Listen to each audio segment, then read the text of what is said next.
आप सभी को मेरा नमस्कार। स्वागत है आपका अपने चैनल सुनहरी कहानियाँ में। आज की कहानी है विकल्प, जिसके लेखक गोविंद उपाध्याय जी हैं। कहानी शुरू करने से पहले मेरा आपसे विनम्र निवेदन है, यदि आपको मेरे द्वारा सुनाई गई कहानियाँ पसंद आती हैं तो कृपया कहानी को लाइक, शेयर और चैनल को सब्सक्राइब कीजिएगा। आइए सुनते हैं कहानी विकल्प। एक बार फिर सोच लो मौनी, हम अब भी साथ साथ रह सकते हैं। उदय ने आखिरी बार मोनिका को समझाने का प्रयास किया। मोनिका खिड़की के पास खामोश बैठी शून्य में कुछ निहार रही थी। उसने कोई प्रतिक्रिया नहीं दी। शायद वह सड़क के पार गिफ्ट हाउस में आते जाते ग्राहकों को देख रही थी।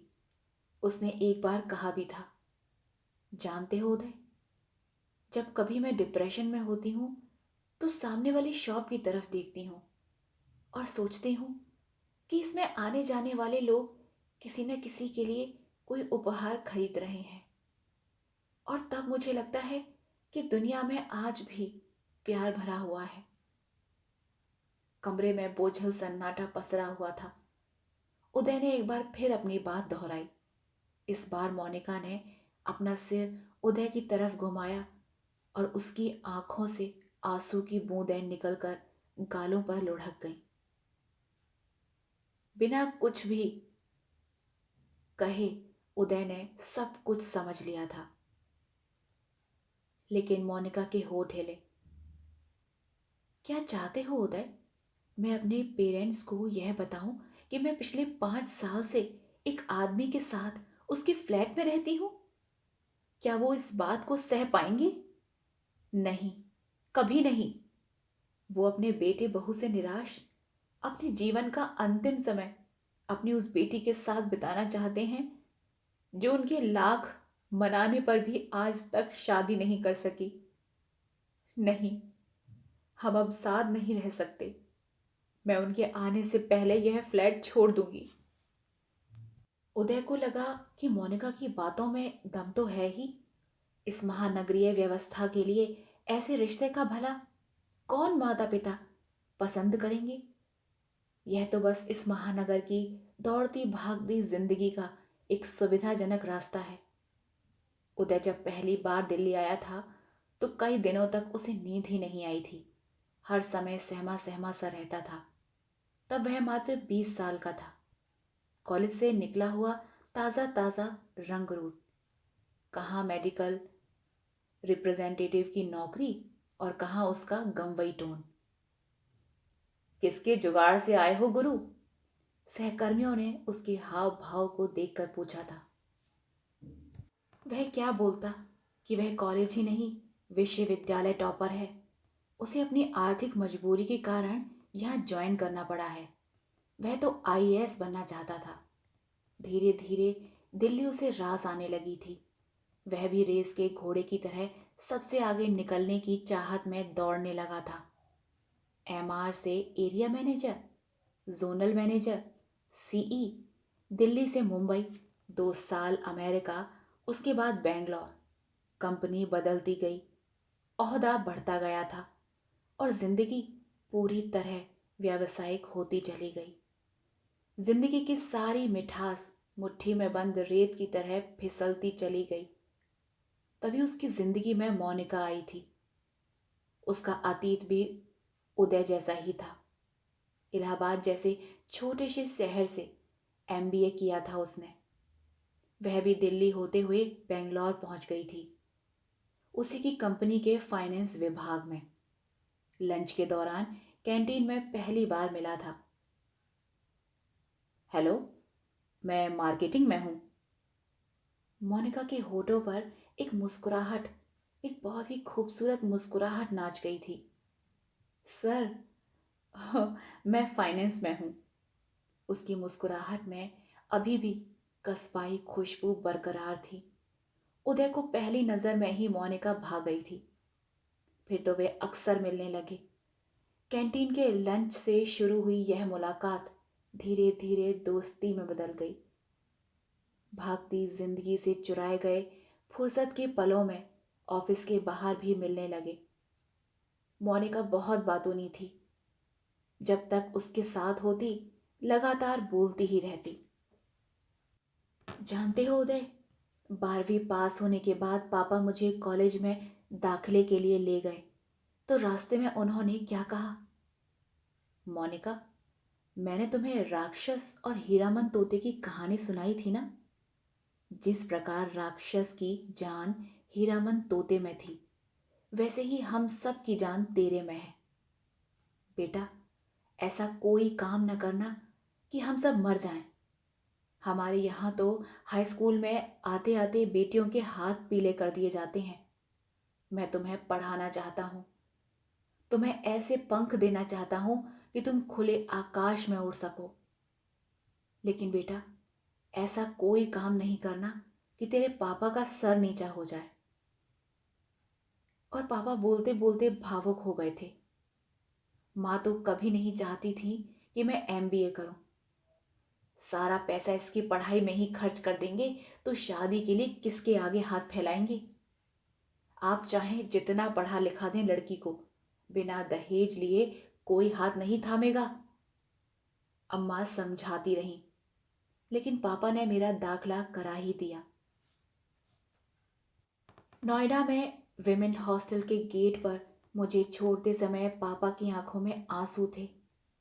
मोनी, बेटा, मैंने तुझे पंख दे दिए हैं, तू खूब ऊंचा उड़, लेकिन अपनी जमीन न भूलना बेटा। जिस दिन ऐसा हो गया, समझ लेना सब खत्म हो जाएगा। जमीन याद रखेगी तो मेरे दिए हुए संस्कार भी याद रहेंगे, और तब भावनाएं भी होंगी और तुम्हारा वजूद भी। मैंने पापा की सीख को सदा याद रखा, शायद तभी मैं आज भी जिंदा हूं। ग्लोबलाइजेशन के इस दौर में भी, जहां भावनात्मक कुछ भी नहीं रह जाता, जहां आदमी धीरे धीरे मशीन बनता चला जाता है, नोट कमाने वाली मशीन। फिर एक दिन ऐसा भी आया जब मोनिका विमेन हॉस्टल छोड़कर उसके साथ रहने के लिए आ गई, उसके 2 बेडरूम वाले फ्लैट में। मोनिका चाहकर भी अपनी लोअर मिडिल क्लास फैमिली को उदय के बारे में नहीं बता पाई।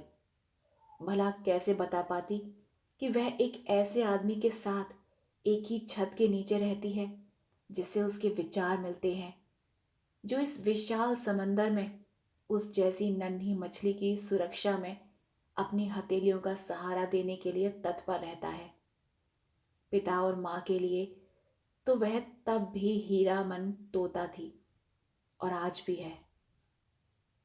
उनके प्राण तो उसी में बसते हैं। हाँ, अब मनीष जरूर उससे अलग हो गया था। मनीष, उसका भाई, उससे 5 साल छोटा था, जो आज की तारीख में गुड़गांव के एक मल्टीनेशनल कंपनी में इंजीनियर था, जो 4 लाख सालाना पैकेज के बावजूद अपने बूढ़े माता पिता को नहीं रख पा रहा था। थके हारे माता पिता अपने जीवन का अंतिम पड़ाव अपनी लाडली बेटी के सानिध्य में बिताना चाहते थे। उदय का फ्लैट 3रे फ्लोर पर था। खिड़की पर बैठी मोनिका अब भी बाहर कुछ खोजने का प्रयास कर रही थी। गिफ्ट शॉप कब का बंद हो चुका था। उसके सामने ही लगे पोल का मकबरी बल्ब भुक भुक कर शाम से जलने की कोशिश कर रहा था, लेकिन एक घड़ी रात के बाद भी वह सफल नहीं हो पाया था। मोनिका को लगने लगा था कि उदय उससे प्यार नहीं करता, सिर्फ अकेलेपन का डर उसे साथ रहने पर मजबूर किए हुए है। नहीं तो वह अपने इस संबंध को सामाजिक मान्यता तो दिला ही सकता था। यदि आज वह पति पत्नी होते तो उसके पिता को भला क्या आपत्ति होती। लेकिन उदय को तो विवाह एक बंधन लगता है। वह अक्सर कहता, प्यार की हत्या करनी हो तो शादी कर लो। उदय किसी भी हालत में मोनिका को नहीं खोना चाहता था। वह 36 को पार कर चुका था। सिर के आगे के बाल साथ छोड़ चुके थे। धीरे धीरे वह गंजेपन की तरफ बढ़ रहा था। मोनिका भी तो 32 की हो चुकी थी। उसके घुंघराले बालों के बीच इक्का दुक्का सफेद बालों ने झांकना शुरू कर दिया था। अभी पिछले साल ही डॉक्टर ने उसे डायबिटिक घोषित कर दिया था। एकाएक उसकी भागती जिंदगी में ब्रेक लग गया था। खाने पीने, उठने बैठने सब पर प्रतिबंध। मोनिका अपने स्वास्थ्य के प्रति बहुत सजग हो गई थी। सब कुछ तो ठीक ही चल रहा था। 5 सालों में कभी आपस में नहीं लड़े, कोई मतभेद नहीं था दोनों के बीच। एक दूसरे से अलग होने का विचार तो कभी दोनों के बीच आया ही नहीं। फिर अचानक मोनिका के पेरेंट्स को उसके साथ स्थायी रूप से रहने का विचार। ऐसा नहीं था कि मोनिका के पिता पहले उसके पास ना आते हों। तब वह 1-2 दिन के लिए ही आते थे और इतने समय के लिए उदय अपने किसी दोस्त के पास चला जाता था।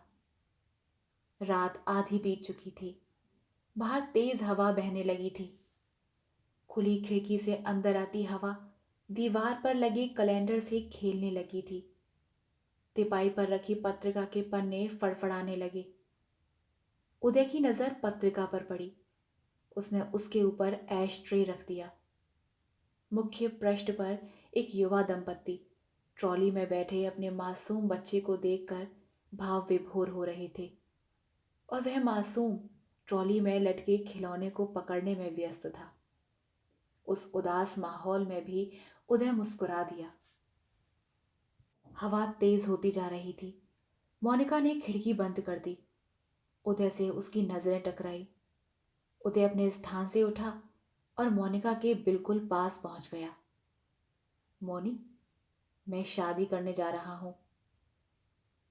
मुझे सिर्फ दोस्त नहीं, अब एक पत्नी भी चाहिए। इतना बोलते ही उदय हांफने लगा था, मानो मीलों पैदल चलकर आया हो। मोनिका हतप्रभ उसे एकटक देख रही थी। सुनो मोनी, क्या तुम मेरी पत्नी बनना पसंद करोगी? कमरे में कुछ पल के लिए सन्नाटा छा गया। मोनिका को सहसा अपने कानों पर विश्वास नहीं हुआ। कुछ क्षण इंतजार के बाद उदय निढाल सा सोफे पर पसर गया। मैं जानता हूं तुम मुझसे नाराज हो, लेकिन मैंने अपने कई साथियों का हश्र देखा है मोनी। मैं तुम्हें खोना नहीं चाहता था। मोनिका भी सोफे के पास आ गई।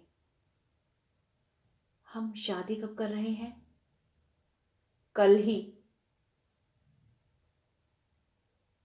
आप सुन रहे थे कहानी विकल्प। आशा करती हूँ आपको यह कहानी पसंद आई हो। कहानी पसंद आई हो तो कृपया कहानी को लाइक, शेयर और चैनल को सब्सक्राइब कीजिएगा। मिलते हैं एक नई कहानी के साथ। तब तक के लिए धन्यवाद।